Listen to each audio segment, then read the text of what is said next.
আজকের এই ভিডিওটা অতি গুরুত্বপূর্ণ। দেখা মাত্র প্রত্যেকটা বাংলাদেশী নাগরিক এটা ভিডিওটা শেয়ার করে দিবেন, কারণ আমি যে তথ্যগুলো দিচ্ছি গোটা বিশ্বকে চমকে দিয়ে আজ সেভেন সিস্টার্সে অর্থাৎ ভারতের উত্তর পূর্বে ভারতীয় সেনাবাহিনীর উপর এক ভয়ঙ্কর আক্রমণ কিন্তু করা হলো। স্পেশালি যে লোকেশনে এই পুরো ঘটনাটি ঘটেছে তা মণিপুর সংলগ্ন একটি জায়গা, এবং এই মণিপুরেই কিন্তু ঠিক দুদিন আগে গেছিলেন ভারতবর্ষের প্রধানমন্ত্রী নরেন্দ্র মোদী। অর্থাৎ একটা জিনিস স্পষ্ট হয়ে যাচ্ছে যে বিচ্ছিন্নতাবাদী শক্তিরা এবং বিদেশি আন্তর্জাতিক বহু শক্তি ভারতের সঙ্গে এই সেভেন সিস্টার্স একত্রে যে আছে তা কিন্তু কিছুতেই মেনে নিতে পারছে না। ফলে বারংবার হুমকি হুঁশিয়ারি, ভারতের একাধিক মিলিটেন্ট দলকে কাজে লাগানো, সমস্ত কিছু করে তারা এবার সরাসরি ভারতীয় সেনাবাহিনীর গাড়ির উপর আক্রমণ করলো, যার ফলে প্রায় দুজন ভারতীয় সেনা কিন্তু শহীদ হলেন এবং হাসপাতালে এই মুহূর্তে ইনজোর্ড অবস্থায় প্রায় 5 থেকে 10 জন ভারতীয় সেনার সদস্য কিন্তু ভর্তি।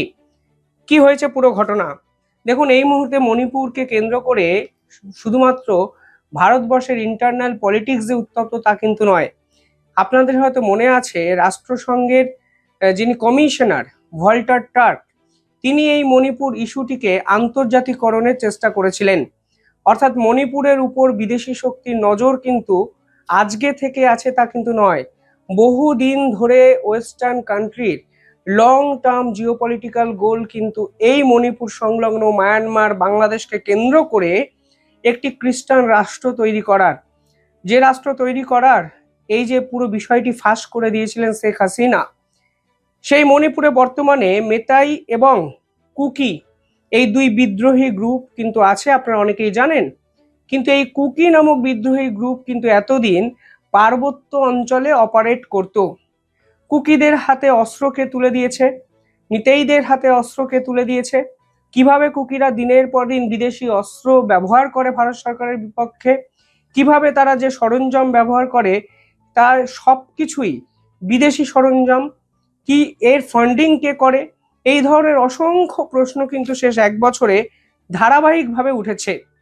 কিন্তু এই ঘটনা যেখানে ঘটলো সেখানে কিন্তু কুকি বা মিতেই কারোর অস্তিত্ব এতদিন ছিল না। এই ঘটনা ঘটেছে নাগাল্যান্ডের রাজধানী কোহিমা, সেই কোহিমাকে যে কানেক্ট করে NH2 অর্থাৎ ন্যাশনাল হাইওয়ে 2, সেই পার্টিকুলার একটি জায়গায়। এবং এই ন্যাশনাল হাইওয়ে কিন্তু ইম্ফলকেও কানেক্ট করে, অর্থাৎ নাগাল্যান্ড এবং মণিপুরের সংযোগকারী সব থেকে গুরুত্বপূর্ণ একটি রাস্তা। সেই রাস্তাতে কিন্তু অ্যাটাক করা হয়েছে ভারতীয় সেনাবাহিনীর কনভয়ের উপর, যা কিন্তু অত্যন্ত গুরুত্বপূর্ণ। এবং এই মুহূর্তে সেভেন সিস্টার্সকে কেন্দ্র করে বিদেশি শক্তিরা ফের যে জেগে উঠেছে তা কিন্তু পরিষ্কার হয়ে যায়। কিছুদিন আগে নরেন্দ্র মোদী যখন মণিপুর সফরে যান, এই ন্যাশনাল হাইওয়ের এই পার্টটা কিন্তু বন্ধ ছিল। মোদী কিন্তু এই পুরো পার্টটিকে নতুন করে রিওপেন করে দেন, অর্থাৎ মণিপুরবাসীর সুবিধার জন্য তিনি এই রাস্তাটিকে নতুন করে চালু করার ব্যবস্থা করেন। এবং এই রাস্তার উপর থেকেই কিন্তু যাচ্ছিল আসাম রাইফেলের ট্রাক। এই আসাম রাইফেলের ট্রাক যখন ইম্ফল এয়ারপোর্ট থেকে মাত্র 8 কিলোমিটার দূরে অবস্থিত ছিল, ঠিক সে সময় এই আসাম রাইফেলের একটি ট্রাককে কিন্তু চারিদিক থেকে ঘিরে ফেলা হয়।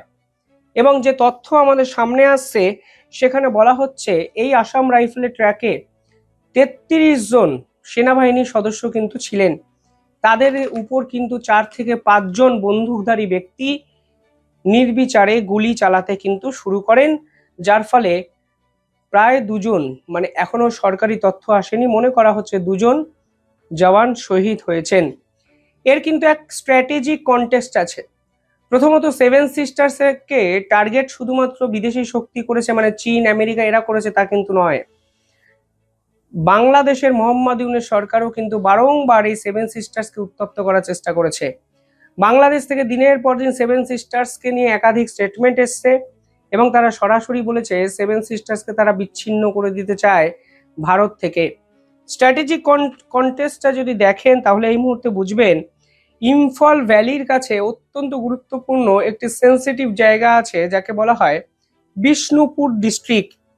এই বিষ্ণুপুর ডিস্ট্রিক্টে এই ধরনের হামলা এর আগে কিন্তু খুব কম হয়েছে, কারণ মণিপুরে যত ধরনের বিদ্রোহ হামলা, আক্রমণ, এই সকল ঘটনার হদিশ পাওয়া গেছে সবই কিন্তু পাহাড়ি অঞ্চলে।